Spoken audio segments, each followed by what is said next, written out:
So I've been thinking about value. Wait a minute.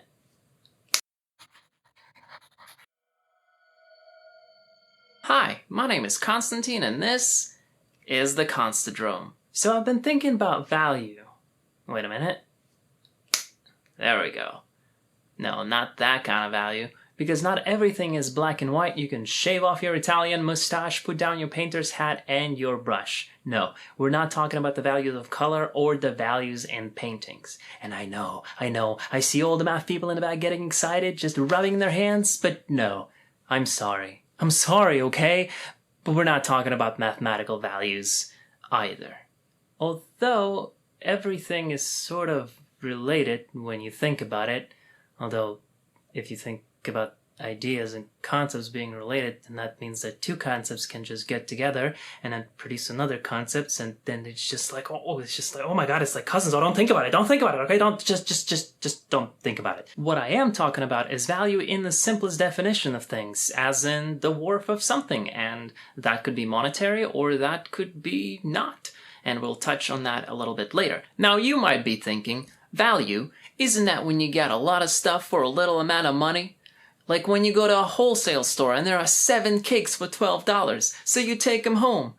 But then you realize that you have nowhere to put them, so you have to eat them all because it was a good deal, god damn it.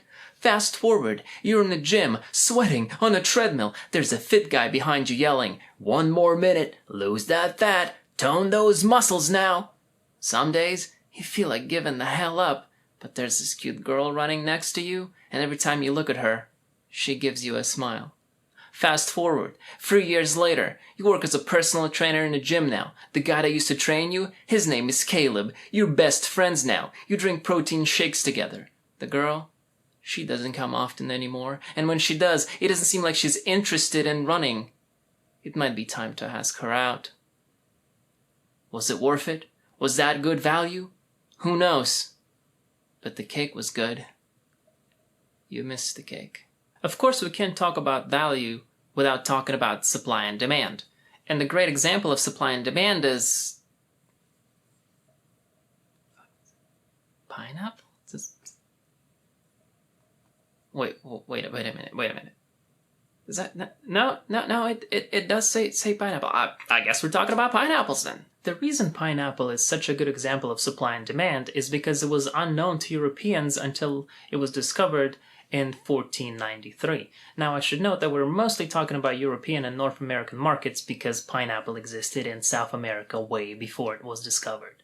So in 1493, Columbus discovered the pineapple and they were all fascinated with the shape and the taste of it, so they brought it back. It didn't take long enough for pineapple to become a delicacy to the point where everyone wanted 1 or 2. Now the problem with that is that shelf life of pineapple was only about 1 month after it got picked, and back in those times it took from 6 weeks to about 3 months to travel from the European continent to South America. Even when ships made it in time for pineapples theoretically to be still ripe and edible, there really was no guarantee that they would be, because the climate on the ships transporting them was so incredibly unfavorable to the fruit itself. The slow supply and high demand skyrocketed pineapple's value astronomically, to the point where it could only be enjoyed by the highest echelon, or creme de la creme, if you will. This high demand and almost impossible attainability made pineapple a symbol of power, wealth, and connection.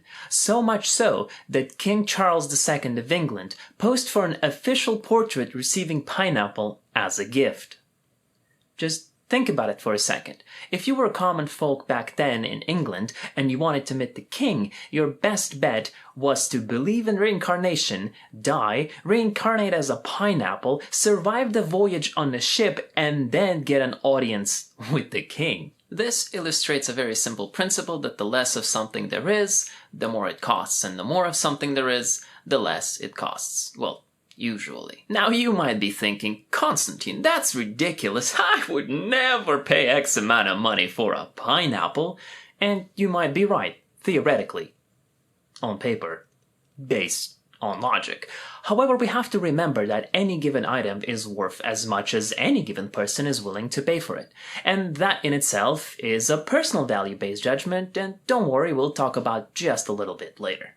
At this point in your journey, you might find yourself in a supermarket shoving pineapples in your cart because people in the 1600s clearly knew something that we don't. And this is great value, right? This is great luxury. I mean, it's just vintage. It's just vintage. All these people don't understand. They don't understand. I am living in luxury, right?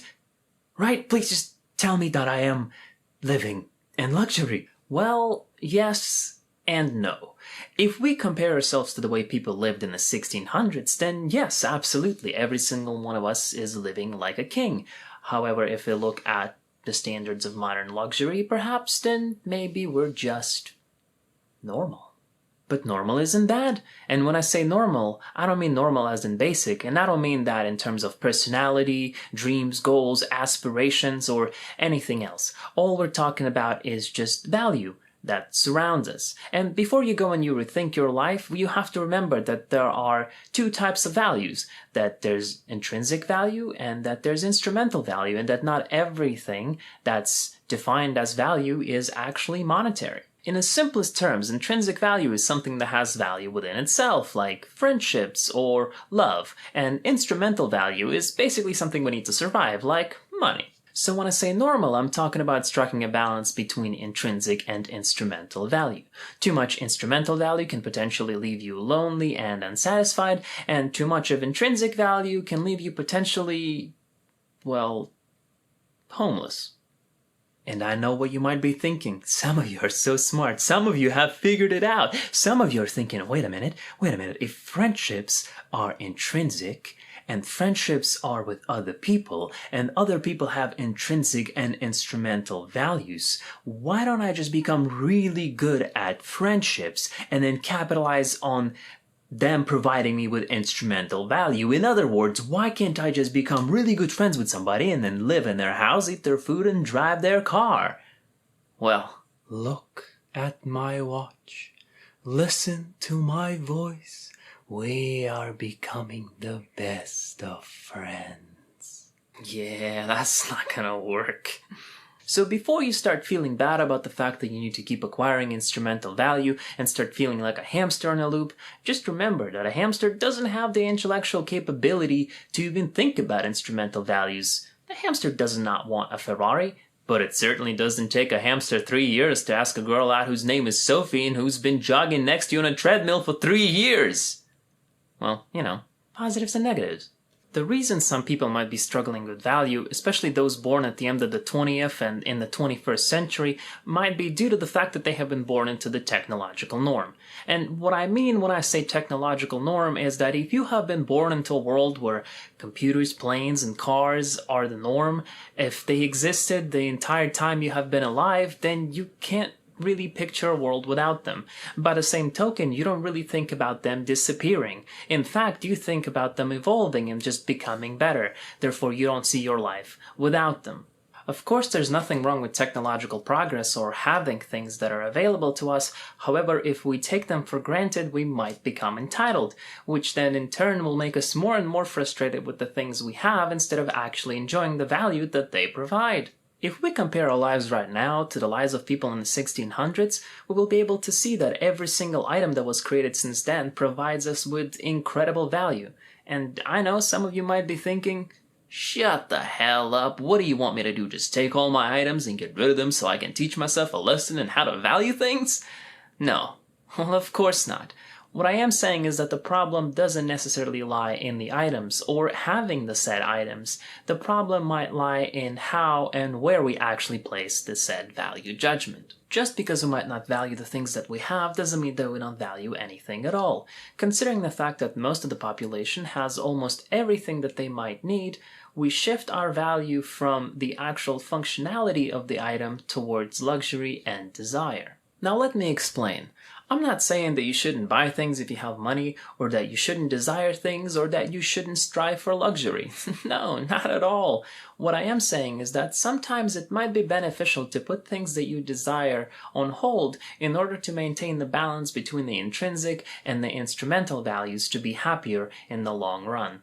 After all, most things in our lives perform the same functions, and it could actually be liberating to find values in the things that you already have. Sometimes we put value on things that might not make sense right now, but will make a lot of sense in the future. We can call this the growing into it factor. However, a lot of times we have to be honest with ourselves. Do we actually need it, and will we actually use it, or do we just want it?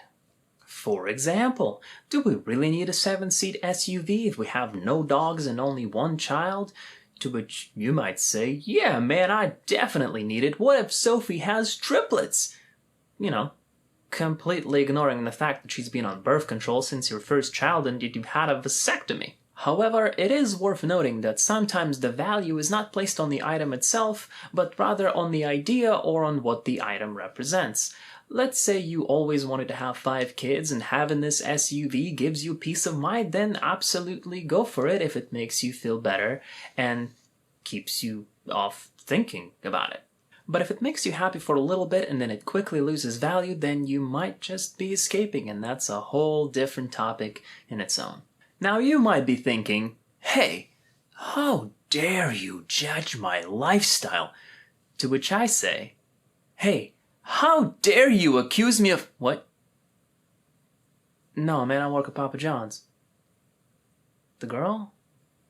No, I don't really know her all that much. The last week, I guess? Missing? What do you mean, missing? An alibi? Man, my alibi's in some guy's stomach, man. I work at Papa John's, man. I told you this.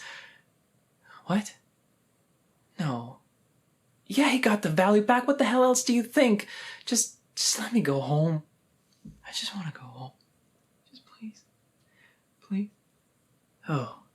Sorry, I had a flashback. Where was I? Oh, right. Well, keep in mind that at the end of the day, most of these things are subjective, and no one's value judgment is really wrong.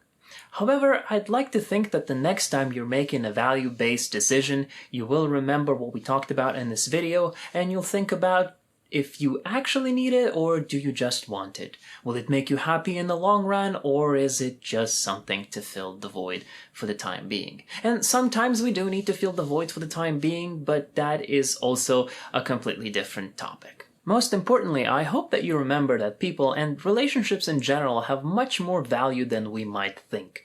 If not for the value that they provide within themselves, then at least for the instrumental value that they can provide, such as a ride or a couch to crash on in our times of need. Thank you very much for watching. My name is Konstantin, and I hope you enjoyed hanging out with me in my drone. Consider subscribing if you'd like to see more content, and share this video if you'd like to help me out. If you have any suggestions or would like me to cover a specific topic or would simply like to talk to me, you can do that in the comments. I'm always in the comments. And as always, what's happening in your drone? What are you thinking about? That's it for now, and I will see you in the next one.